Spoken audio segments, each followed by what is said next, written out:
Welcome to Play Pause Turn. In this podcast, we discuss all things to do with TV, films, games and literature. We give our thoughts on the media we've been enjoying, old or new, and comment on anything topical. And our hosts today are myself and Alex and Amy. Hello, both of you. How are you doing? Yeah, all good, thank you. How are you? Well, on the day of recording, we've just been a fairly sombre day. We've been watching little bagpipes and drums on the telly as the Queen goes past for her final day.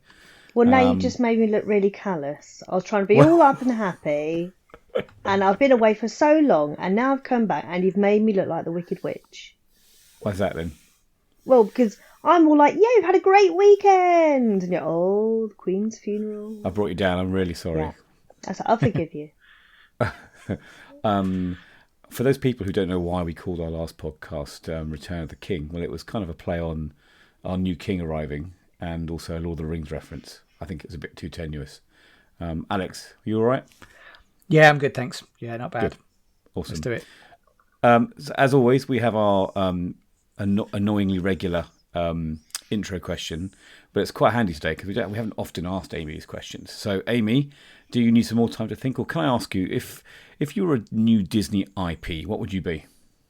I think they do enjoy their spin-offs at the moment. We've got a lot of things coming out related to previous. So I think I'd be a spin-off of Mary Poppins, where she goes off and helps out other families with celebrity pop-ups, doing a different song in each episode with hilarious consequences. Well, I quite like the idea of a Mary Poppins TV series. I mean, I'm available. Do you think that'll be a thing eventually? Well, it could. I wouldn't be surprised. You know, that's a very good idea. You better get in contact with Disney, Amy. Alex, how about you? Yeah, so for me, I think one of the unused materials is the Seven Dwarfs. I think we could definitely see a lot more of them. I'd like to be part of that, and I think what we could do is use them in a garden landscaping capacity rather than mining, which is lovely, but obviously is being phased out right now.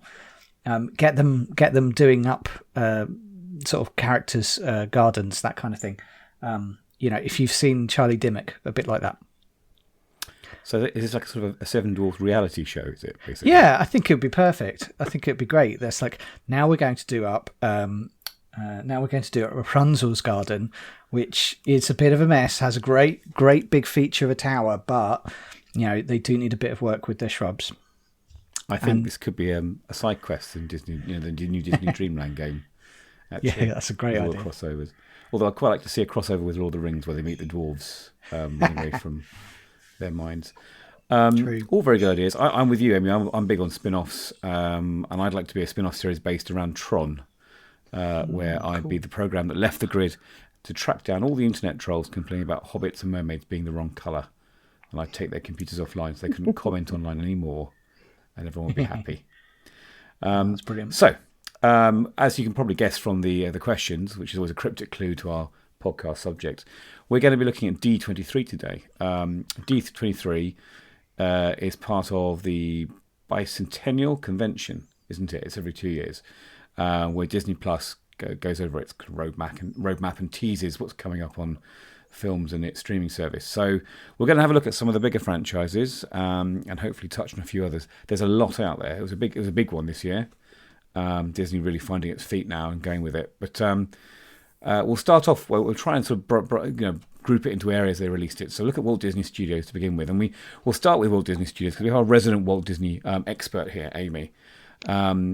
And there's a few things that have been announced. So I'll just announce those ones, the main headliners, and then we'll maybe chat about a few of those. So they released a trailer for Hocus Pocus 2. They also released a trailer for Disenchanted.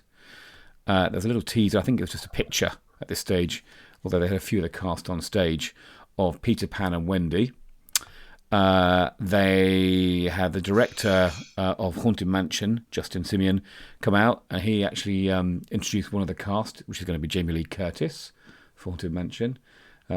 She's a veteran of scary movies. She's going to be Madame Leotta. And they also announced Mufasa the Lion King. Snow White, which I think is going to have Gal Gadot in it as well. Wow. So I would imagine. Do you think she's going to be the evil witch, or is she going to be Snow White? Do you think? Oh, The she's stepmother of definitely Snow going to be the White? evil witch, from my understanding. You think? Yeah. Rachel Zegler's going to be Snow White? Is that right? Yes, that's right. Okay. And obviously, it's been in the news, Little Mermaid, which looks interesting. I watched the trailer and the songs. You know, there's that song that everyone knows, which is great.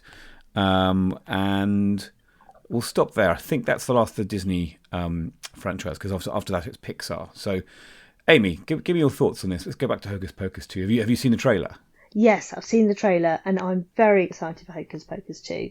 Hocus Pocus was, for me, kind of a bit of a coming-of-age film for me. It really happened at the best time when I was an early teenager and I could get really into it, into the characters. And, of course, now I'm a little bit older, I'm starting to side with the witches. So, things change. But it does look really good. It looks like they've brought back the witches. It's a similar-ish storyline in the whole, if you light the black candle on your 16th birthday, bad things will happen in this case, whereas previously it was if you light the black candle when you're a virgin, bad things will happen. So I think we can look forward to something similar to what we had before, but actually we sat down with our daughter yesterday and watched it together, the original.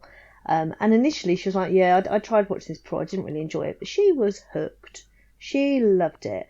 And it's just got a good, fun storyline, and that's at the heart of the good old Disney films, especially around Halloween. I think at the time of the release of this pod, it's probably just going to be out, which is very exciting. So, is it quite soon then? Yeah, it's coming out at the end of September, my understanding is. Well, you mean like sort of near Halloween time? Indeed. So they're not doing it like the end of October. They're bringing it out before October. I believe so. Yeah, I can Yeah, double the check end that. of September. I was going to say Alex September is our, 30th on Oh, right, okay. Disney Plus. put it in our So it's calendar. Halloween month, really. Halloween Yeah. month, I suppose, is it really? Yeah, so Yeah. really happy about that. Very pleased and excited. I got some kind of Gremlins vibes from it as well. You know how everything goes wrong in the town sort of vibe. Is it the same? I know Bette Midler's the main witch. Is it the other two? Are they the same witches from the original film? They are, yes. Is one of them Sarah Jessica Parker?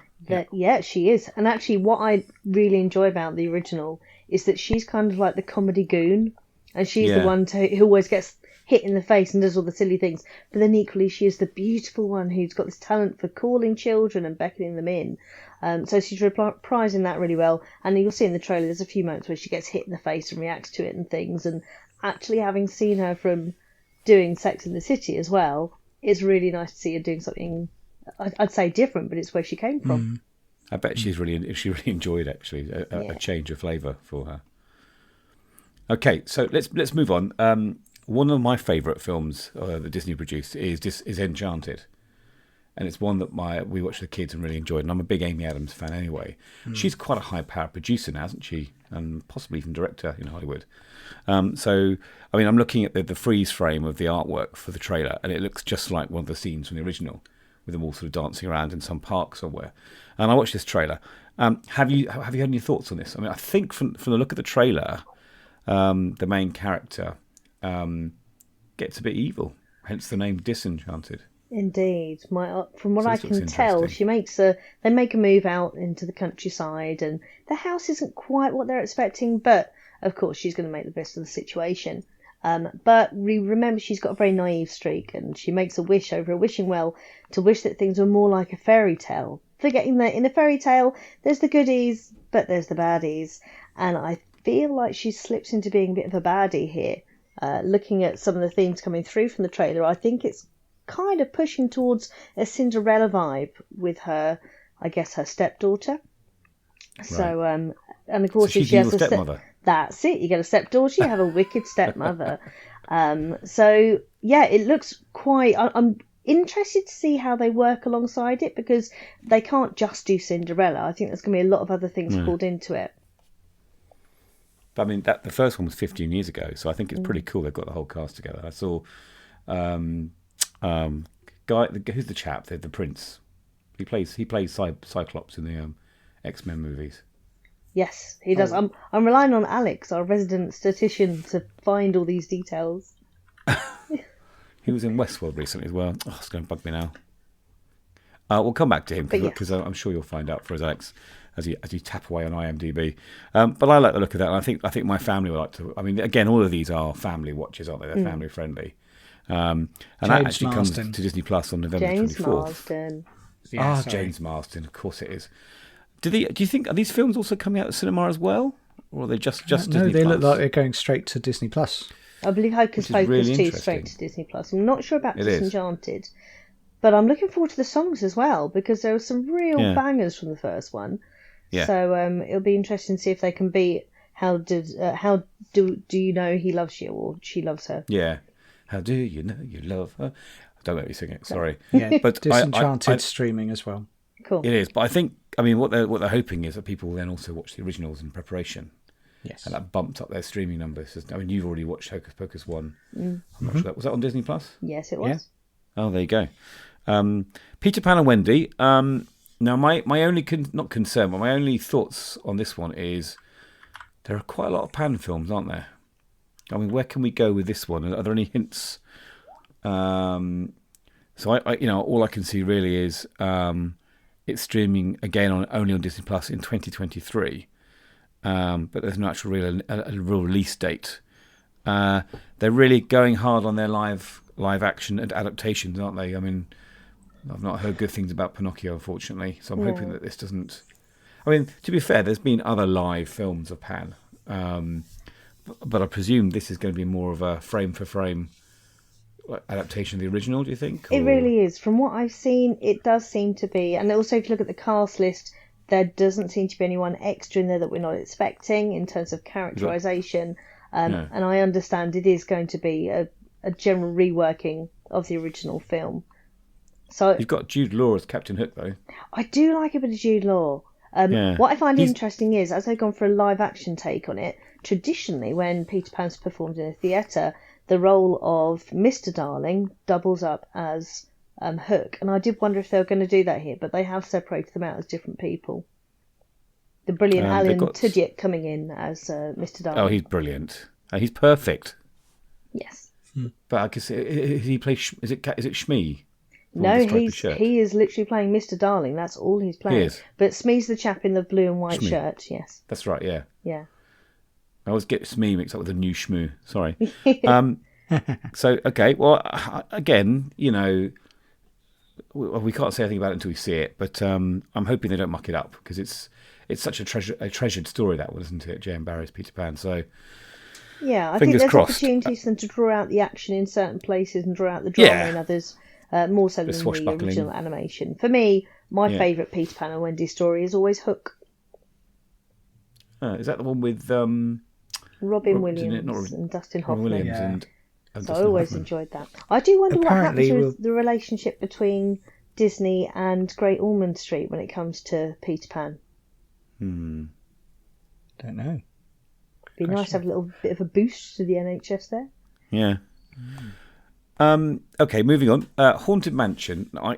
Is this based on a ride, or was there something before the ride the ride was based on? Because I'm a bit confused. Because normally you have theme park rides based on films, and I know the Pirates of the Caribbean was a ride originally that's now become a film, but Haunted Mansion. This do was we know anything about this? inspired by the theme park attraction, so It I is. think they have done a Jungle Cruise like thing of it. Yeah. Isn't this just a haunted house? I mean, it seems quite a kind of a simple idea. Yeah, Well, the okay, original well- Haunted Mansion film came out in 2003. So, but So that there is focused another around one. a family taking over a building. With this one, Right. I believe it's a mother moving in with her child, and they're taking over a building, and it involves them getting a historian in who's going to be played by Danny DeVito, who I love. Oh, so nice. that's brilliant. brilliant. Nice. They're going to be getting, I think, a priest to come in and try and bless the house, which is Owen Wilson. You've already mentioned Jamie Lee Curtis is involved. So actually, I think this could be really good fun. Yeah.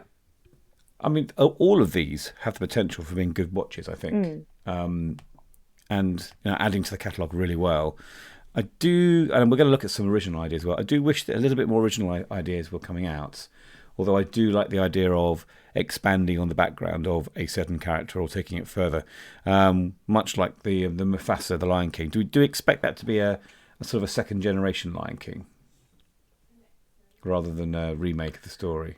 Because they've done a CGI live action, which is a weird kind of way of describing it, haven't they, of Lion King? With So, yeah, they said it's going to be told in flashbacks. So, Right. So I do feel like it's almost like a clip show from That's a Lion prequel. King. Yeah, It's a prequel, then, is it? yeah. So I don't know. We're not seeing this until 2024, but Well, yeah. I mean, Not- Mufasa not- was Simba's father, so it must be a prequel if it's about Yeah. him. Because spoiler, he dies quite quickly in the Lion King. yeah, So I guess it's kind of the story of Mufasa becoming a leader and making the right decisions, and which is a bit like the actual story of the Lion King with the son understanding what was right and wrong. But Seth Rogen and Billy Eichner are playing Pumbaa and Timon. So I mean, put Seth Rogen in a film, you're all right, aren't you? Really, he's Yeah. pretty. You know what you're doing with Seth Rogen. I'm sure it'll be okay. It's just not an area I'm particularly interested in. But No, I'm not a big Lion King fan. My family is. Do we know if that's going to be live action CGI or cartoon? Well, didn't Seth Rogen play whichever one it was in the most recent incarnation of the I Lion think King? he did. So yeah. it'll probably be the same as that. Okay, you reckon it'll be sort of a CGI, super realistic? Yeah, I'm using pure you logic think- here. I could be utterly wrong. Okay. I mean, John Favreau, I don't think he's involved as much. It's Barry Jenkins is directing. Although Favreau's probably got a finger in there somewhere, hasn't he? He's got so many He's projects. everywhere. Snow White. Again, another story that has been done quite often, I think. Was there a film called Snow White and the Hunter? Was that a Snow White related film? Yeah, there was Snow White and the Huntsman, I think. Huntsman, that's it. Yeah. that was a Sony Pictures Yeah. one, wasn't it? It wasn't a Disney. But Disney don't own the story Snow White, do they? No, I think As you're right. such, they have rights to it as such because it's it's out in the public domain. Yes. That was Chris Hemsworth and Kristen Stewart. Yeah. Charlize I don't Theron. know who Rachel Zegler is. Do you know if she? Can you give me an idea of something else she's been in to give me sort of relevance? The name rings a bell. I think it might ring a bell because Maddie Ziegler is the dancer who comes along with Sia. So that's who originally I just heard Ziegler and I thought, oh, it's Maddie Ziegler, but it's not. It's another Ziegler. It's Zegler. The Zieglers may or may not be related. I do not know. I think she was Maria Vasquez in the West Side Story. Yes, that's film right. that That's the Spielberg one did. that she's known from. She's not been in a lot. She was the first actress of Colombian descent to win a Golden Globe Award for Best Actress. So She's got a few coming up. So it she's sounds in like good Shazam casting in that and- respect. Yeah, I mean, Yeah. from And that she respect, if she's a singer, obviously there's they'll almost certainly be incorporated in the original songs. Plus, I Yeah. understand, I heard somewhere that they've also cast another actress as a young Snow White, as a child. So if they're going to Yeah. bother to do a flashback, they might have a song as well. They've also made an interesting choice. Rather than having the traditional prince role, I understand they're going to be having a character who currently is simply named Jonathan. Ooh. Now, because of that, I'm now thinking, well, are they going to do it in the modern day or back in ye olde I medieval see. times? So we'll have to see. And that pretty much confirms Gal Gadot as the evil stepmother, doesn't it? Yes, really, it because I'm looking at a picture of Rachel Zegler, and she actually looks very like the traditional Snow White with a very dark hair and a pale skin in that respect as well. I mean, the pale skin probably not because she's of Colombian descent, but the look is very much of this kind of fragile-looking princess. Yeah. Yes. That's interesting. I would imagine some of these. I think there's no release date for this, is there? It's 2024. So again, I expect, and we'll talk about this later on, there'll be some people annoyed that Snow White is not Caucasian and she's Latina. There'll be the usual hateful idiots saying this is wrong. But I think Zegler came out and said actually at some panel on Variety recently that there's such an emphasis on what it means to be the fairest of them all, which is really interesting. So we'll see what happens there. And talking of problematic reactions, The next trailer was The Little Mermaid, which looked really, really good. Looked really, slickly done with the underwater scenes. And that's again another live action remake with Halle Bailey as the Ariel, the main character. And all the trailer really shows is her singing and swimming through the water, with a hint of like in the distance in a tunnel you see lights glowing from further down underwater, which presumably is the bit where all the crabs and things are singing. That looks interesting. It's not one that's popular in our household. That film, but I'm always open to new ideas. I think it is very sad that there's been a lot of backlash to that. Have you heard much about that? Oh, huge amounts. It's a shame, isn't huge amounts. Which is completely silly, really. People don't like it when you step on their childhood. But there are two really important things here. First of all, science. All right. So if you are a creature of the deep, are you bright white? No, you're not. No, you like to be murky and you like to not be seen. So actually, scientifically, they've actually got the colour palette correct on this point. We're talking about mermaids. Yeah, here, exactly. In mermaids, they don't want to be seen, so they keep down low. And secondly, no one we don't talk about Bruno territory here, okay? Are you ready? Not a single person has mentioned Ursula. I am looking forward to the Ursula. Who do you think they're going to get for Ursula? I don't know. But can you imagine? It's going to be amazing. Would it be great if it was something like Lizzo or something like that? That'd be awesome. Yeah. And I think it could be really scary. And I think this is where we could see that, there's this progression as we're moving into seeing live action versions of things, where actually the scarier elements are being drawn out more and being made to be truly a bit frightening and a bit scary. A bit dark. Yeah. Now, it was already terrifying in the original animation anyway. It's quite scary already. Yeah, when she starts getting electrified and you see her, almost, the skeleton and her seeming to melt and things, that's quite frightening. So I'm really looking forward to seeing where they take that. I really enjoyed, there's a montage on TikTok that showed all little black boys and girls watching this trailer for the first time and going, this is amazing, and identifying. And I think it's tricky because this is not something that's happened before, and I can't understand why people are upset about it. And the same problem, we talked about this in our last podcast with the Lord of the Ring, the new Rings of Power, with the Hobbits being the wrong colour for some people. I think they've just got to get over themselves. It's no different than watching a theatre show and having someone else play the lead part. Yeah. And people, the thing is, people still question at that point, but you've got to just think, no, it's not important. They're playing a character, it's just, that's the thing. It's not integral to the plot, so it doesn't matter. But actually, it matters a lot for a lot of people that perhaps have not had any sort of identifying role in films for all of time. So I think this is really important. If you think of younger children, the only not non-white protagonist, but the main person they've had to be able to look up to in the last 10 years or so or even 15, was Tiana in the Frog Princess. This is really, really important. Yeah, agreed. It definitely is. Now we're gonna jump ahead to a few larger IPs. There are some smaller ones that have been announced, which we're going to come to towards the end. But I've tried to pick out the ones I think are important, and there's another one with reference to this I'll come to. But Inside Out 2 was announced, and I thought Inside Out was okay. I mean, it's quite a clever idea. It was fine. It wasn't one of my favourite ones. And I'll probably end up watching this with the kids too. But what are your thoughts on the fact that we have a sort of a follow up? Because it's not often. I mean, I know it has happened, but it's quite interesting to see how many twos there are of things or follow ups. And Disney never used to do that as such. I mean, apart from perhaps The Lion King. Well, they did, but the first you'd see about it would be when you go into Woolworths and it's there on the right. Yeah. That's true, actually. It was usually in the bargain bin, wasn't it? And some people would buy them by mistake, thinking it was the original. Yeah. Remember that? Straight to video, they were. That's it.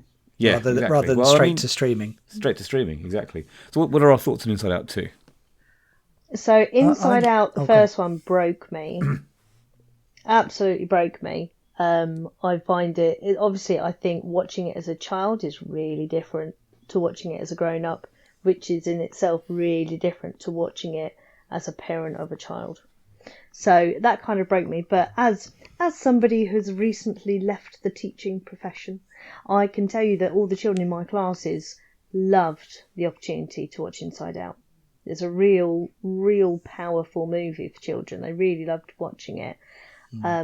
So I think this is a very good idea of Disney to bring out Inside Out too, because those children who came in and saw Inside Out originally, they've grown up too, and they want to now see it. They're teenagers, but it's clever because they're going to hit the child market, the family market, and the teenagers who want to find out what happened next. So, as far as I'm aware, Amy Poehler is coming back as Joy, but Mindy Kaling and Bill Hader will not be reprising their roles as Disgust and Fear. So, obviously, they're going to try and... I mean, I'm thinking... is it Jack Quaid, the guy who's in The Boys and Lower Decks? I think he'd make quite a good Fear. I don't know, maybe even Disgust. He's got that sort of voice for voiceovers, for animation. I will watch it. I think my family will watch it because we did enjoy the first one. I'm with you, Amy. It was interesting to see a Disney film where not just brilliant things happened to the protagonist. It was a story that it had a sort of nasty sort of bite to it, didn't it? Really, mid-film. So it'd be interesting to see what happens, and B, if they reference the first film. We'll see what happens. Okay. Zootopia Plus is coming. Now, when I saw the title of this, I thought, have they named it Zootopia Plus because it's going to be coming straight to Disney Plus? It's not going to be a film. It's going to be an animated series set during the actual time of the film itself, with 6 episodes. It's like an anthology series more than anything else, which I can see as being quite good. What are your thoughts on this, Alex? Yeah, I really enjoyed the film. I thought it was really good. I'm not sure where they'll take it, but I mean, a series of it sounds fun. So, well, I guess what they can do is they can have it during the time when that the chemical that was making all animals turn into sort of raging creatures again is still happening. Yeah. So you add your tension. You still got your tension there before it gets solved in the film. Yeah. I don't know. I think it can work. It's not something I'm like, oh, I must have more of this. But yeah, it was really good. I mean, I think this is one of the challenges with a lot of these sort of sequels is that if the story's already been told, what more is there to say? And so they've obviously got to find a new story. And some of them it's obvious, and others there's less so. So it sounds interesting. Yeah, I mean, you've got some wonderful different locations you can use with the sort of the smaller village for the rodents and the snow areas for the different. So I can see zones in Zootopia being used as for different locations. Everyone loved the world that it created, which was good. So, I mean, I think maybe it's probably a film that people wanted to see more of, the children especially, but maybe didn't lend itself to a sequel, and so the series makes more sense. One or two things I want to mention very quickly. Again, I hope I don't ruin the pronunciation. Iwaju or Iwahu, I don't know how you say it, is I think it's interesting because of the subject matter, and it's another series coming to Disney Plus, which is an Afro-futurist inspired animated series set in Lagos, Nigeria, and that's actually being made in a collaboration with an African entertainment company called Kugali. So it's actually Disney's first collaboration with an independent studio in 100 years. Wow. So that's why I kind of find it really fascinating. But again, essentially, it's a series that isn't just about, white Americans. And I like that again, they're branching out, and hopefully we'll see similar things, maybe for an Asian story. I know we've had stories like Mulan and Shang-Chi, but I just think branching out to different countries would be really interesting. It's a way of teaching children about different cultures in its own way as well. So I find that fascinating. Any comments from either of you about that, or is it just something that we're going to have to look and wait and see, I guess? I'm finding these formats really interesting because I wasn't aware that Zootopia Plus was going to be a series. I assumed it was going to be a film. And Iwaju, is, as you said, is going to be a series. Now, these are things that presumably Disney are aiming at children.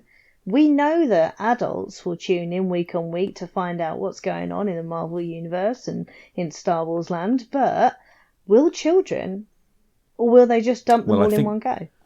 I think you're right. I think they'll dump them all in one go, and I think what Disney are looking here is the kids replaying them endlessly, which is what has helped Netflix's success, where the parents will leave their children in front of this to watch whilst they're doing the housework, and it just adds to their kind of their statistics of numbers and so on, which sounds very cynical, but actually if you start to decide actually there's enough content here, I don't need Netflix, then they've got people who were going to perhaps only pay for one thing in this current economic climate, then they're adding value to their product. Yeah, that makes perfect sense.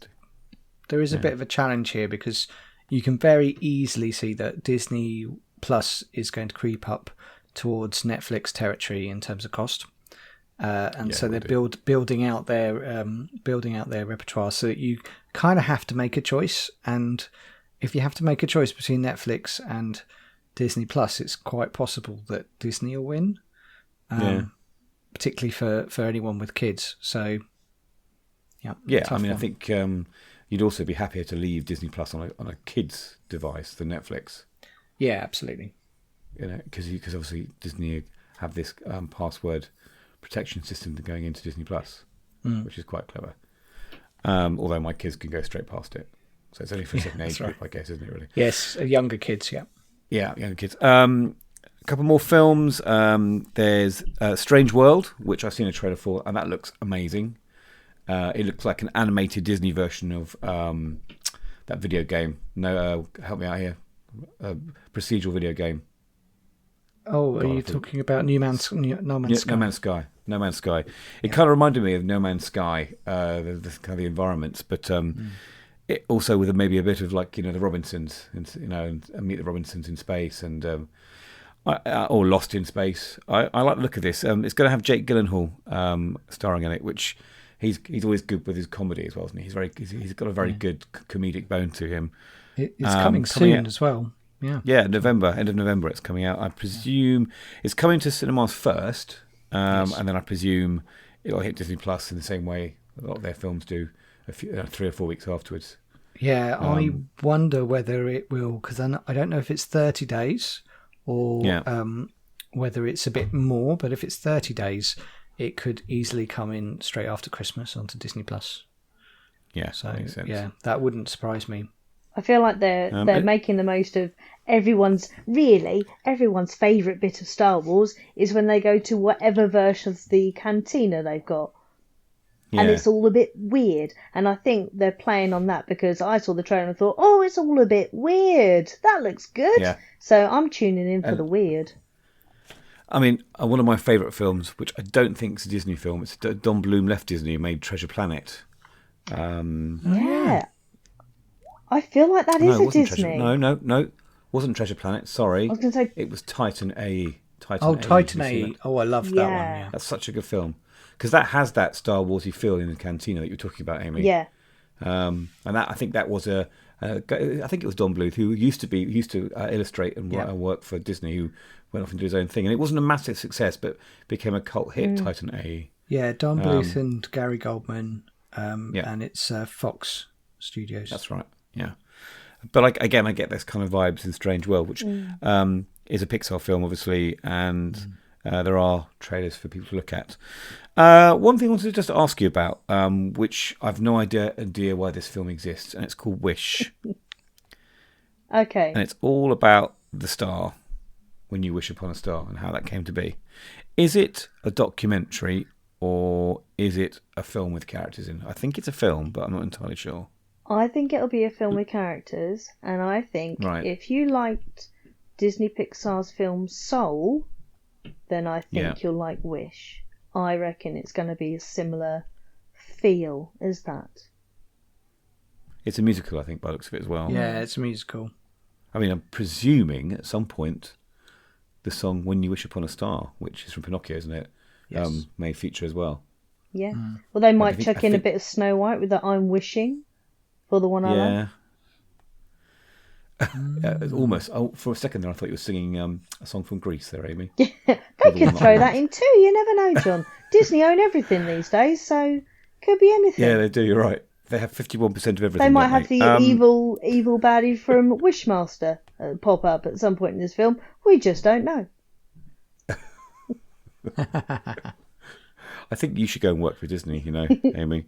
I think some of your ideas. I think would be I'm very barred.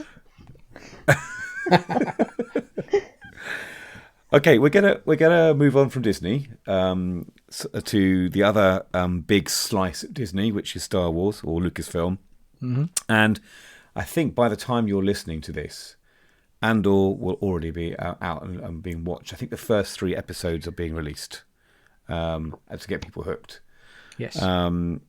This is coming out on September the 21st. Is that right? Yes, that's right. So it's, again, as time of recording, it's before it, but by the time you hear this, it'll be out. I am almost apoplectically, I can't even say it, excited about this. The reviews have been very encouraging, and I like politics in space. Yeah. My favourite series of Star Wars novels are the Thrawn novels. I don't know if you've read those, but it's very much about political wranglings and slow creeping ideas and plots. And I think, I'm not sure it's going to be quite like that for Andor. I think it's still going to be fairly action heavy, but I like the whole idea of the origins of the rebellion and the Senate splitting and dividing, and I do like the characters from Rogue One, which this is a prequel to, obviously. Yes. But there's going to be a 3-episode premiere, and it's got Stellan Skarsgård, who I love in every film he goes into as well. He's a great character. And what are your hopes and thoughts for this? We'll start with Alex. Yeah, no, I'm super excited about this. I mean, my favourite sci-fi things are things like Battlestar Galactica, The Expanse, even Foundation was really good. Yep. And again, they're all about power, and this is going to be all about that. So so I'm really excited too. It's going to be a busy autumn. It is with things to watch. But I'm excited because I've heard reports it's had good reviews, but also it's not really doing all those winks and nods to fans. There's none of this kind of. It's done that. That's all been done now. And I think that's really good. Just get on with the good stories and the new characters, which we've all been kind of asking for. Because yes, we said earlier on, why do they keep spinning off things and not making anything new? But that this is Star Wars. Well, that's what fans are asking for as well. Yeah. This is the thing. So they are asking for all that. So they are getting it in things like Obi-Wan.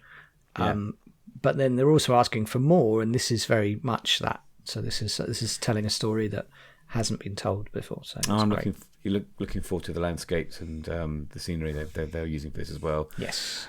Again, Disney are knocking them out at the moment, and I'm pretty impressed with what they're setting up here. But another one is another film coming out is Willow, and I think this is another series actually rather than a film.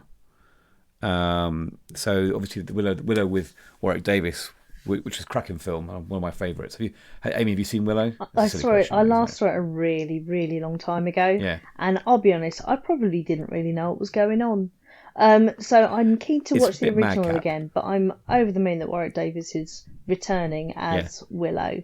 I've seen a few stings that he's put up online. He's actually a really funny guy, so he's done a few stings. There was a funny little trailer where he was interviewing the cast and saying, you excited about Willow, me being Willow? And they're like, I don't really know who you are. I don't really know what's going on. So that looks fun, but I don't feel necessarily that the series is going to be, full of gags. It's going to be quite kind of serious. I think it's going to be a bit Lord of the Ringsy. And very fantasy filled. Well, I mean, the original film had I think the nearest vibe you could get from the original film was The Princess Bride, which was a fairy tale story with humour within it and silliness. I mean, Val Kilmer is hilarious in Willow, and it is definitely a film of the 80s. But it was also the film that pioneered the whole morphing technology. I recently watched one of my favourite YouTube channels I always bang on about, which is Corridor Digital, and they had the special effects guy who worked on Willow talking about how they morphed when they did spells and changed into animals and the pioneering technology they used. So it's in good stead here. I think the humour will still be there for this. Yeah. I went to a Star Wars celebration a few years back, and Warwick Davis was the compere when he was interviewing the actor who played Darth Maul. I can't remember his name now. And he was very good. He was very funny and good presence. And he's always had a really good relationship with Disney when it comes to Star Wars as well. So I think he's going to be quite a good catch for this. And again, I would imagine that Disney are going to be, they're kind of doling these out, so there's never much of a gap in between each series. You're constantly watching all these new series. We have Star Wars: The Bad Batch, which is the official season 2 trailer, which I really liked. But it wasn't one of those ones where I'd wait for the night for it to release to watch it. It was kind of comfort TV that filled the gaps in. Does that make sense? Have you seen it, Alex? Yeah, I really wanted Lara to get into this because it's just at her sort of age, and I thought this would be good. And then I kind of forced it on her by a couple of episodes, and then realised that I was more interested in it than she was. So it got dropped. It's tricky because the Bad Batch, you kind of need a knowledge of the story of Star Wars, don't you, to understand who they are and why they're there, and the importance of their role, really. Yeah, I mean, I enjoyed it, but I didn't finish it, so I've got to go back and finish it. But it wasn't bad. It was really good. Many other things were coming in at the time. Is that still Dave Filoni involved with that? I think it probably is. The chap who Dave Filoni did all the Clone Wars stuff. Yeah, I think you're right. I mean, I think he may also be involved with Star Wars Tales of the Jedi, which is an anthology series around about. Again during the Clone Wars, with I think pre-Clone Wars, looks like a very young Count Dooku. Although I think they're going to dot around in time, so they can do a bit of early stuff and a bit of later stuff. Carrying on with the Star Wars theme, there's Ahsoka, which is essentially a spin-off of a spin-off, isn't it? We saw Ahsoka in, was it The Mandalorian? Yeah. Our first reveal. And so Rosario Dawson's going to be reprising her role, her kind of appearance from Mandalorian. She's my favourite Jedi, Ahsoka. I've got a keyring with her on it and everything from Legoland. I like her. I like the idea of her being kind of like a Ronin. If you watch have you seen all the Clone Wars, Alex? All series of the Clone Wars? I've seen most of them, but not all of them. I Have you missed seen the season last 7? season. No, I've missed it. Right. I mean, season 7 is the best of all of them. So I know. I need to get to I it. keep telling you this. It is the best season of all of them because it brings it back to the beginning of the films. So I can't say too much about why she's a Ronin, but the story in the Clone Wars season 7 sets her up so beautifully for this series. You're going to need to watch that before you watch Ahsoka, and that's coming sometime in 2023. So you've got time in between everything else that you must watch. And all the films you need to watch with Lara as well. So it's a hard one, this one, to find the time. But I'm looking forward to that a lot. Amy, is Star Wars it's not your biggest thing, is it? It's not a big thing for me, no. I am one of those people that likes the winks and nods.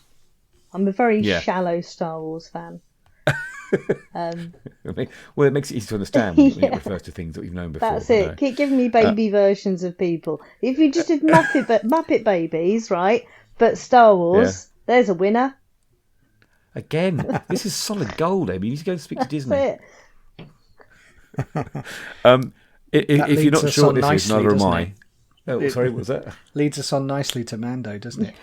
It does. Well, I'm just going to mention the Skeleton Crew because we got our mate Jude Law appearing again. And this is it reminds me a bit of that sort of series with kids that Star Trek did, that cartoon series with them as well. It's we don't know much about it, but we've got Jude Law being some sort of mentor to a crew. Amy's got a hand up. Maybe you know more than I do. So, from what I can tell, it's a bunch of kids and some Star Wars people get lost in space. Right. With hilarious consequences. Okay. Hence why it's called the Skeleton Crew, because there's not very many of them to look after these kids. Yeah. He's got this big dad energy, basically, isn't he? So, okay. I again... Who knows what that's going to be like? I think it's probably geared towards the kids more than the adults, but we'll see. Speaking of what Alex just mentioned, Mando 3. Now, I mean, this is going to be big and a no-brainer for Disney. and I've already seen the trailer for the teaser trailer for season 3. If they give us more of the same, everyone's going to be happy, aren't they? Any thoughts on this, Alex? No, I mean that is literally it. More of the same, please. And I think we're all going to be happy with it. I think one of the challenges is it's not got to rest on its laurels. Yeah. So it's got a formula that works, but we still got to have a pattern and a storyline that makes sense. So it'd be interesting to see what that is for season 3. Well, I think it's going to, looking at the trailer, it looks like it's going to be revolving around the Darksaber and Mando's quest to become a Mandalorian again after he got sort of sacked. Yeah, which does make sense. But the female Mandalorian played by Battlestar Galactica's Katie Sackhoff. She was a character in Star Wars Rebels, I think, if I remember rightly. She actually voiced that character, and now is doing the live action one, which is really cool. It looks like where she was, is it Batok? I can't remember her name now. It looks like she is not as friendly as she was in Mando season 2, where she was helping him with the child. It looks like she's going to be trying to get the Darksaber back, because the Darksaber has such... I'm not going to get too eye glazy here, Amy, don't worry. Has a lot of relevance to the leader. Whoever holds the Darksaber is the leader of the Mandalorians. I think she's quite keen to get that off Jin, off the Mandalorian. And the only way you can do that is in battle, where the person who's holding the Darksaber dies and hands it over. Right. So that I think that adds an extra bit of tension to the series. You've got Mando trying to find his way. You've got the relationship between him and the child again, and you've got this sort of revolving story around the Darksaber being the MacGuffin for the leadership race. So I think there's lots to work on there. Okay, let's talk about Indiana Jones 5, because what is going on here? Is Harrison Ford going to be in this? Yes. Is he going to be in it for very long? Possibly not. He's famous so far at D23 for saying that, this is it. This is the last time I'm going to fall over for you. Because he knows that everyone thinks it's funny when Indiana Jones falls out of a van or something and does a roll and go, oh dear, at least I got my whip.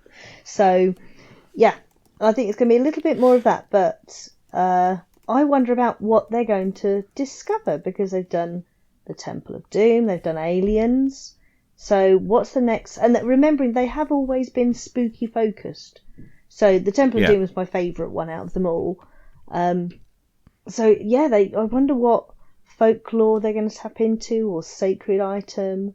I do wonder. Maybe it's going to be bringing people back from the dead or something like that.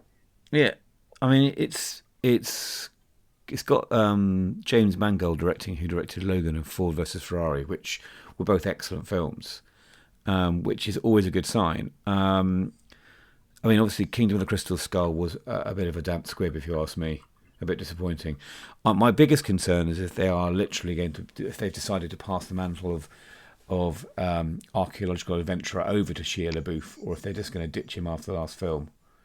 Because I kind of got vibes that he was going to be the new Indiana Jones in the last film. I don't know how you feel about that.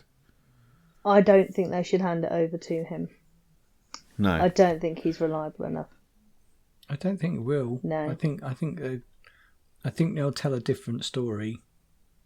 I think it's too long since 4, and I just don't think that there's a need. I think it just needs a new group of people, and it just needs the endorsement of him, and then that's it. So I think.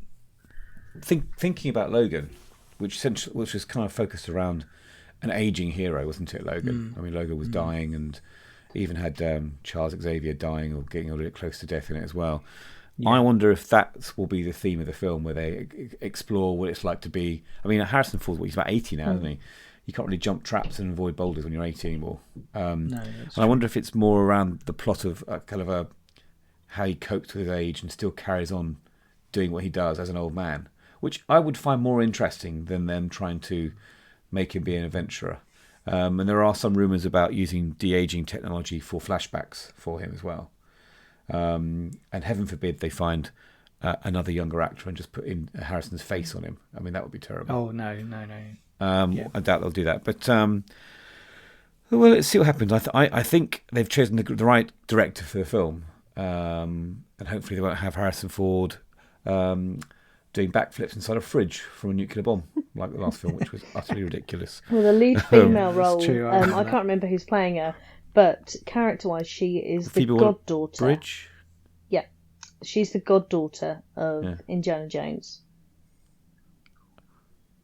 Harrison Ford, you mean? No, she's playing. I don't think she's the actor's actual goddaughter, but the character she is playing is the goddaughter of Indiana Jones. So, and Thingy's back. I know how helpful that statement is. Oh, Ke Huy Quan, you mean? Is he? That'd be great. Ke Huy Quan. Short round, you No, mean? well, I mean, he's generally back, which is lovely to see. He was very good in Everything Everywhere All at Once. He was excellent. He's a man. He has a beard. He goes, Indiana Jones. What's his name? Don't make me sing. He wears a fez. Brian Blessed. He's very Welsh. Brian He was Blessed. a dwarf. What's his name? No, not Brian Blessed. I know who you mean. No. I know who you mean. He played Gimli He in is a the Lord of the Rings dwarf. films. He's not Brian. Yes. I know. He's a who you Welsh mean. guy. He's not Griff Rhys-Jones. IMDb. Come on, Alex. Fine, look it up for us. Yeah, Ke Huy Quan. He is coming back. I think he is coming back to it. Actually, Cool. he's obviously much older now. Because that image was just so beautiful. Those two hugging again. The internet needed that. But apparently it's gonna be opening June 30th next year, which seems quite quick to me. Yeah, it does, doesn't it? Okay. Well, I will probably go and see that because I love the Indiana Jones films, and I'm looking forward to seeing an improvement on the last film, if that makes sense. John Reese we got something. That's it. John Reese. I don't know. Oh, this is killing me. John Reese. You need to know, do you? John Reese Davis. That's right. Well, I can retire That's happy now. definitely There good. we go. John Rhys Davis. There we Yeah. go. But he Got was there in the end. his kind of like his Felix Leiter, wasn't he? Really, He's great. in the films with a fez. Yeah. I remember him. So for the back section of this podcast, I think we do need to discuss the M word, don't we? Marvel. And that is Marvel. These things have been announced on the Marvel roadmap a while ago, so we're just getting more details now. And I've seen quite a few of these as trailers in the cinemas now. I mean, Black Panther: Wakanda Forever has a kind of a bittersweet feel to it when you watch the trailer, because obviously, with the missing main character who's no longer with us. I wonder what's going to happen next, and I know from the comics that quite often other people can be the Black Panther because it's a kind of a role that's associated with the ancestors in the suit and so on. So it doesn't have to be a male Black Panther either. There's been female Black Panthers, so it's quite a cool. The trailer is very good because it doesn't really tease out the actual character of the Black Panther right into the last minute of the last second of the sequence, where you see just the hands in the suit. They've hidden the face completely. What are your thoughts on this, Alex? Yeah, no, I'm really looking forward to it. Yeah, I think it's going to be. I mean, really Ryan good. Coogler's directing again, isn't he? Yeah. It's. I'm just interested to see how they deal with his death. Who's in the suit?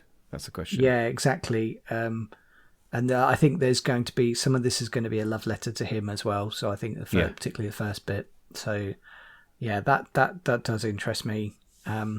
It'll be interesting to see how they can open out the franchise a bit. So yeah, look, it's not long to go. No, I mean, there's loads of material for Black Panther from the comics. Loads. I mean, hundreds and hundreds of Black Panther comics. So yeah, it'd be interesting to see how they take it. The trailer looks really good, really exciting, and bad things are happening. So, and it'd be interesting to see how it fits in with the Marvel Universe as well. That's always the challenge they have, isn't it? Although I guess with Wakanda's kind of an area they can play around with without interfering too much with the rest of the world. That's right. But I would also hope that there's lots of locations on this film because, it's great to see them more than anything else. But help me out here, Alex, because you see more. You're a bit more involved here than I am, and I've seen a few more of the trailers. What is Ironheart? What is Ironheart? Is that a knight? What is it? I've no idea what Ironheart is. Amy knows though. Yeah, building iron suits. So think about it as like a new Iron Man. Right. So I think that's the key thing is how to reboot Iron Man without what's his face. Yeah. So I think that's the key bit is Right. that technology, and how they can do it. And obviously now things have changed a bit because now we've got quite a lot of technology that's introduced with vibranium, for example, which we didn't have previously. And so it's not just money that solved this problem now. So now we have exotic materials. And so I think that's going to take things in an interesting way. So I think that's the key thing is just think about it as an extension of that, but in the updated universe rather than going back to where it was. And is this related to rumours I hear of a female Iron Man and Iron Lady coming in? Well, it's a teenage It girl. looks like It's a teenage girl who Williams is basically playing. creates an even more technologically advanced suit That's it. than Tony Stark's. Yeah. Dominic Thorne returns as Riri Williams, a young genius inventor determined to make her mark on the world. Returns. And I think Okay. I think it's in the comics. Oh, okay. So, but also Yeah. this happens. It says this happens after the events of Black Panther: Wakanda Forever. So it's possible that we might Should see be something from that. Teased. Yeah. Because I know She-Hulk teased an image of Daredevil's new helmet Yes. in the most recent episode near the end. Well, that's right. So they're still doing their little sort of feed forwards to the next series, the next film. Also coming from Marvel is Ant-Man and the Wasp: Quantumania. I do like the Ant-Man films. Paul Rudd's hilarious and everything he is. He's the ever unaging Paul Rudd is in everything. That it's just his humour's brilliant. I love him. I think he's going to be the gel between all of the Kang Dynasty stuff. Yeah. So I think we last had it in Doctor Strange, Multiverse of Madness, and then now we're going Loki, to come back and obviously in Loki we'll have it a little bit moved a little bit more further forward with Quantumania. And that's Jonathan Majors who plays Kang in Loki. So I presume he'll come back for the film as well, will he? Yeah, I think so. I think there's a film called Avengers: The Kang Dynasty as well coming up. So Yes. they're it must be a complete nightmare for the writers. This Marvel franchise, keeping everything together. They must be writing the next 10 years of films already. I do think they've got. I think they've got like a room somewhere with lots of red. With lots of red white bits of string between lots of all these different places. I've no idea what Werewolf by Night is. There is a trailer. Is it? Is it based on a comic or is it just a? I do not know. It looks kind of. But the trailer Lon looks Chaney really style. scary. So from what I Right. can tell, they start off and someone says, "Right, you're all here. It's in a spooky place. Well done for getting here. Yeah. But one of you is a monster." And I suspect that it's more than one of them. I do wonder if actually... Is this based on a video game? I don't know, but I do wonder if actually a lot of them are monsters because the trailer looks very slashy and jump scary. Right. Is this going to be suitable for children? No. Do you think? No, big no. I don't think so. That's interesting because it's a Marvel Studios presentation, and I'm wondering if they're going to start moving into more grown up, more adult, in terms of just maybe even 15s and 18s Marvel. I don't know because Disney like to get to as many faces as possible, don't they, on their streaming service? But I find that I think it would be really interesting if Marvel start appealing to the Game of Thrones audience, where it's a bit more sort of violent and sexy. We'll have to wait and see. Secret Invasion, I'm looking forward to. Alex, it's a TV series. I thought it was going to be a film originally. I prefer the Marvel TV series to the Marvel films. Yes, me too. There's more time. There's more time to develop the character, but also you don't have to invest so much of your life in one go, if that makes sense. Yeah, that's right. I'm really, really enjoying the really short sort of 30-minute She-Hulk episodes where actually not very much happens, but it's just charming and hilarious. We definitely need to cover that in a future episode. Once we've done the whole run, we'll definitely cover that. But Secret Invasion, the trailer looks really cool. I will watch anything with Samuel L. Jackson in. I recently went to the cinema to a Tarantino retrospective and rewatched Pulp Fiction on the big screen. And I almost wept with relief. It was so good to see it on the big screen again, in an audience of people all, Tarantino fans. It was a really good vibe and atmosphere. And I'm digressing, but I'm a big Samuel Jackson fan. Jackie Brown's good as well. Yeah. And I'm intrigued to see what happens after Captain Marvel, because that kind of opened up. And is it the Krill? Yes. In this, it is. Yeah, they're the shapeshifters. Yeah, but they're kind of the good guys in this, aren't they? There's a sort of subsection of Krill, or good Krill and bad Krill. Yeah, well, kind of. This is where we need Mark, isn't it? Really? Yeah, I think that there will be a group of Skrulls that won't be good, and then that's it. Skrulls not. That's it. Yeah. I was going to say krill. Isn't that what whales eat? Yeah, I got that wrong. That's what we were right. It's what whales eat. Skrulls. Skrull. Cool. Yeah, Skrulls. Wasn't there a film as well? I don't know. Back in the 80s. Skull. The one with the ninja blade things in the castle. Come on, help me out here. I don't know. Really I just get cheesy 80s Marvel. high fantasy film with the Cyclops. I can see the what cover. it's called. Yes, I'm sure it's called Skrull. Anyway, what I'm excited about Secret Invasion. Krull. Sorry? Krull. That's it. Krull. That's I have to watch that again. 1983. This is like the Wordle version of films, isn't it? We're just changing it one letter at a time and ending on a complete tangent.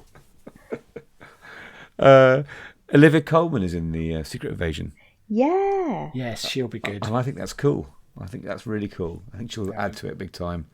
I get the feeling Olivia Colman could be our next Judi Dench, Yes. Just being really cool and amazing in all these films for years to come.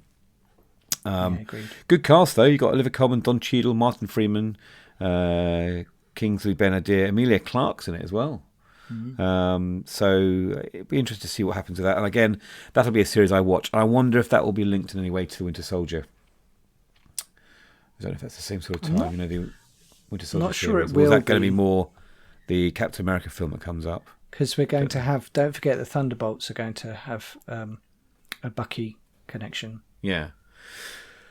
So we've got Armor Wars. That is something to do with Iron Man again, isn't it? If it's got Don Cheadle in it. Yes.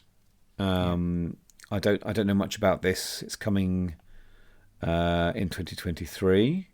Need to warm up on it. It hasn't even begun filming apparently. So right.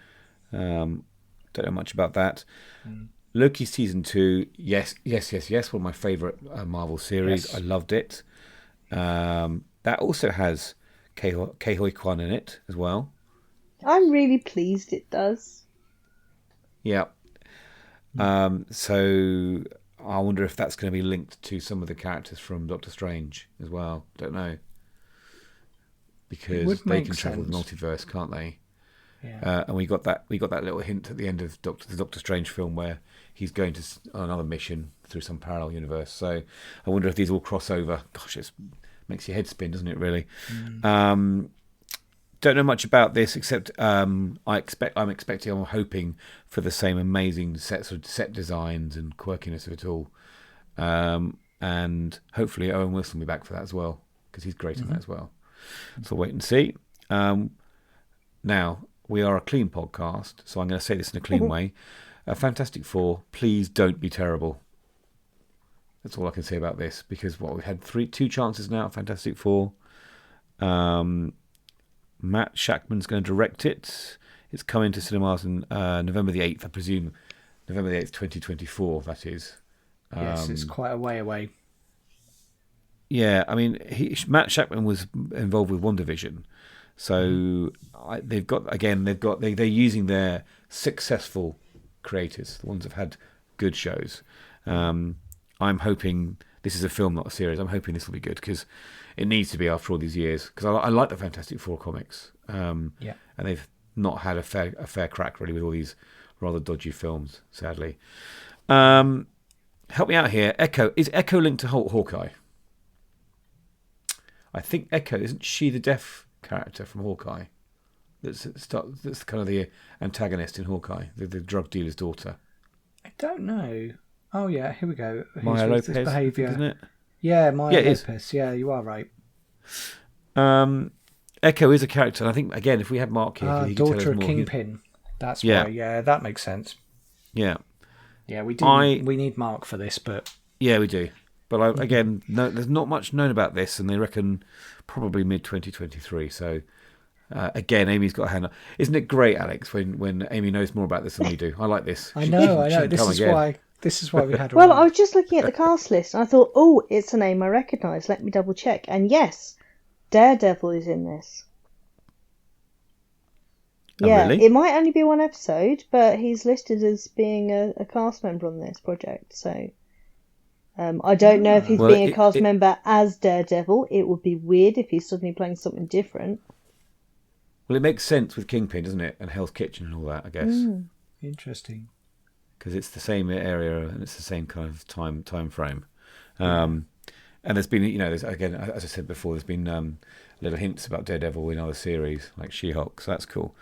To be honest, I really enjoyed Hawkeye. It was kind of a slow burner for a lot of people, but I really enjoyed it. Yeah, it was good fun. So if they have more characters from that, that's good. If you ask me, speaking of Daredevil, we have Daredevil Born Again.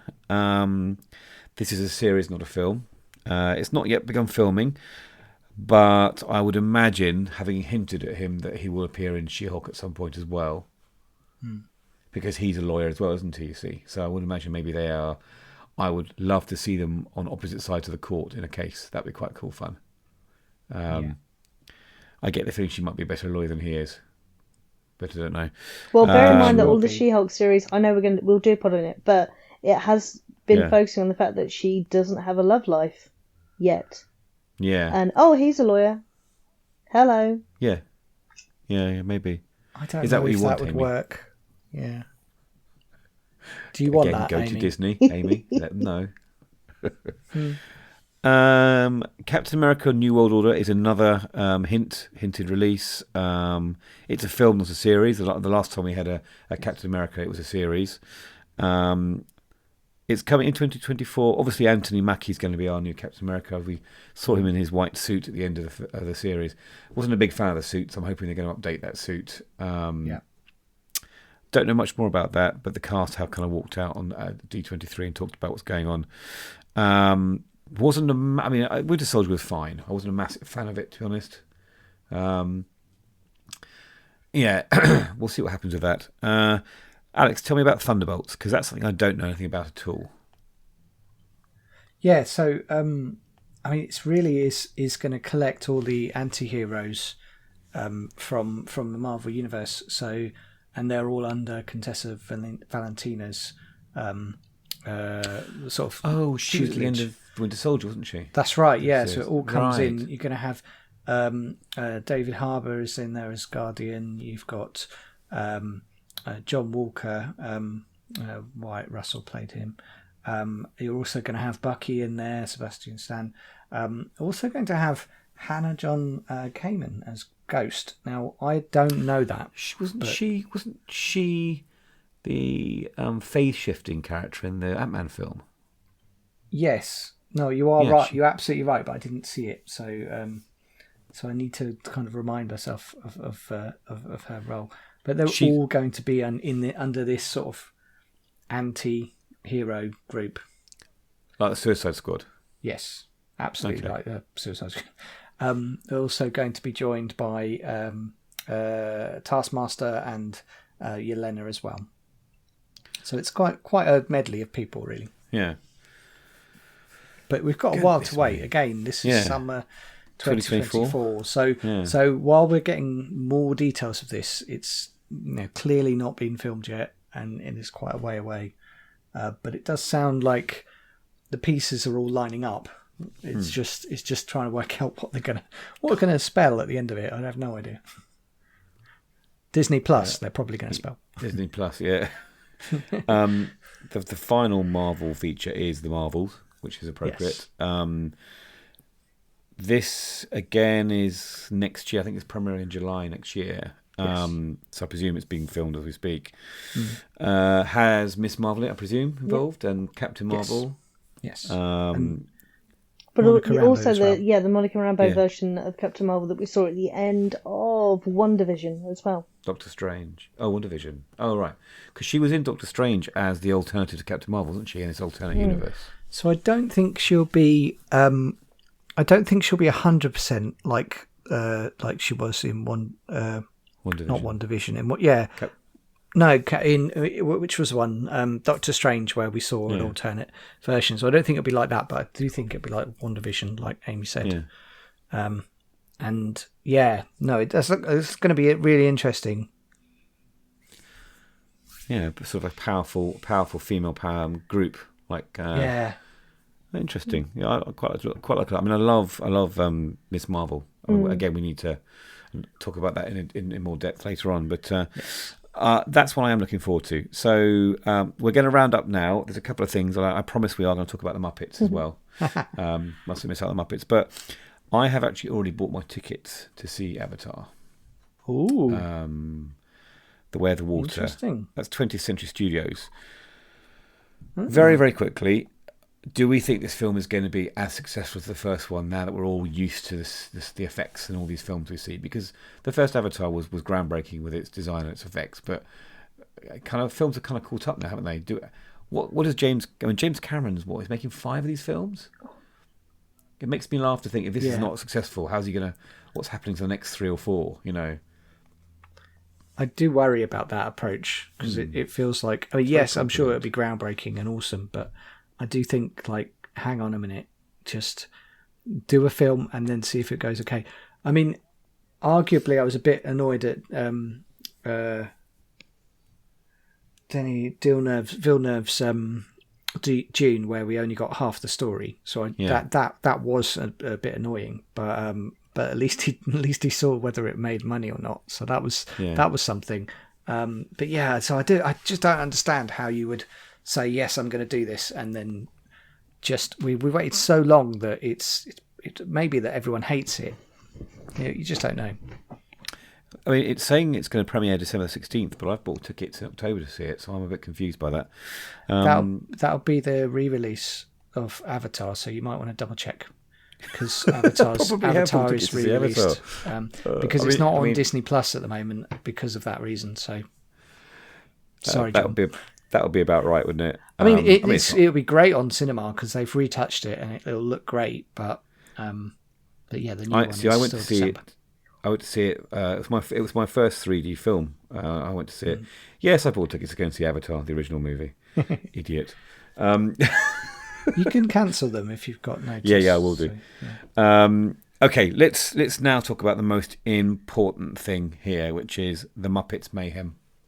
Amy. Yes, they had. What's going on here? The Disney panel at D23 was just glorious because they brought together not just the voice actors and all that jazz, but they brought on the Muppets themselves, and it was beautiful. It was beautiful. And they shared a lot, including the Muppets Mayhem, I believe. Now, I don't know anything about this because I've only just seen little clips of this panel on Tinternet. But if it's got Muppets in, I'm in. I think the Muppets are great fun. I love their sense of humour. I enjoy the cameos. I think it's great. So I'm really looking forward to it. Actually, the Muppets Mayhem, isn't this focusing on the band? It's the band, isn't it? Yeah, it's going to follow them again as they record their first album. Amazing. So it's kind of like Muppets meet Spinal Tap. Yeah. I mean, what else would you want? Brilliant. Absolutely brilliant. And you know that we're going to see all really good... those other Muppets jumping in and being visitors as well. So I think that'd be fantastic. And it will be a musical, obviously. There'll be songs as well. Oh yeah. My son is absolutely terrified of Muppets, so he won't be watching this, but the rest of us will, because we watch the Muppets Christmas Carol every Christmas. It's one of our films we watch. Muppets Christmas Carol followed by Die Hard. It's a brilliant kind of. Brilliant! Oh, I love that. Double whammy. I think, and it's going to be. I presume it's going to be a series. Is it? If it's following, it would lend itself well to both. Actually, I think it would do better as a series than the film. Yeah. And the title's brilliant. I mean, because that describes the Muppets anyway, isn't it? So We also have a whole bunch of things we haven't talked about. There's a TV series called Elemental, Win or Lose. One called Elia, about a boy who gets transported to another galaxy and becomes the ambassador for Earth. There's the amazingly titled High School Musical, the series, which is unbelievable. There's American Born Chinese. There's a new Percy Jackson film. That looks good. The Proud Family. There's various Christmas specials coming out. Percy Jackson is a series. Is it a series, is it? Yeah. Oh, even better. There's a new National Treasure film. Yay. Although it's not starring Nick Cage, is it? I hope not. Oh, you've got to know. You've got to know when your time's up. Well, I'm sorry. I need to get on the blower to Disney. I can't have that. See, I'd like to see Nick Cage again, but I'm not sure he is starring. I think it's more of a. It focuses on the kids, doesn't it? Yeah, a younger one. Well, in that Catherine case, we know Zeta-Jones what's going to will be in happen it, in though. Indiana Jones 5. It'll just be this film, but he wears a hat. Yeah. Okay. Yeah, that's coming out quite soon. Actually, December. National Treasure's coming out in December. It's a series though, not a film. Oh. Yes. And it has Catherine Zeta-Jones in it, but it has definitely that's nice. confirmed no Nick You Cage. know that at the end of every single episode, it'll be, oh, we've found another clue. Roll credits. Yeah. Or the map's gone missing. Okay, so there's also cartoons of Marvel's Moon Girl and Devil Dinosaur. There's I think it's a series about a documentary series about Detroit Youth Choir called Choir. There's a documentary about following the journey of a Nigerian ballet dancer called Madu. There's loads of things. Big Shot, which is super important, right? We've got to make sure that everyone realizes Descendants 4 is coming out. Oh yes, Descendants 4. So anyone with kids that's going to be on repeat for a while. Yeah. Sorry, everyone. No, much like we mentioned before, Disney want to get that repeat viewing, don't they? Yes. That and probably Star Wars Young Jedi Adventures, which is the nearest thing we get to the Muppet Babies. It's the sort of the Jedi babies. I expect Yoda will be in that at some point because he's about 800 years old. There's something called Under Wraps 2. Is that about mummies? Well, I think I must have missed Under Wraps 1. Yeah, I've not heard of it before, so I don't know where they got to. Well, maybe we can go back and look at them. Descendants 4. You're right. It's a movie, not a series. Sorry, and then Under Wraps 2, the tagline is "More mummies, more problems." that's literally it. I'll watch that then. That sounds good. Tells you all you need to know. I don't know what Raven's Home is. It's a spin-off from That's So Raven, which I don't know. That's So either. Raven But, was on the kind of Disney sort of viewing platforms when we were kids.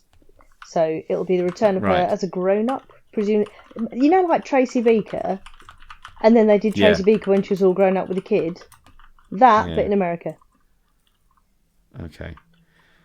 Well, do you know what, Amy? I'm really glad that you were here to fill in the gaps and translate for us today. That's quite a lot, and that's only the next 2 years, really.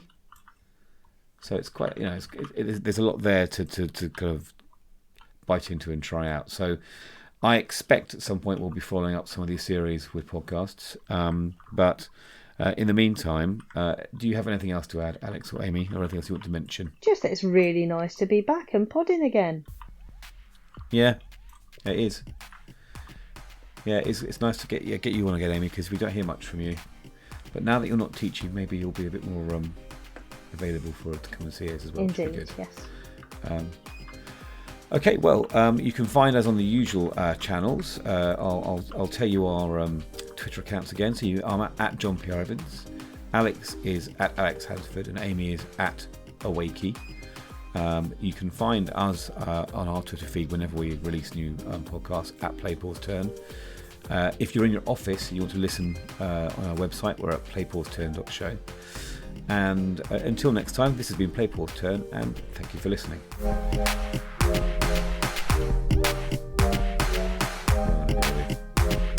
you for turning up on a bank holiday.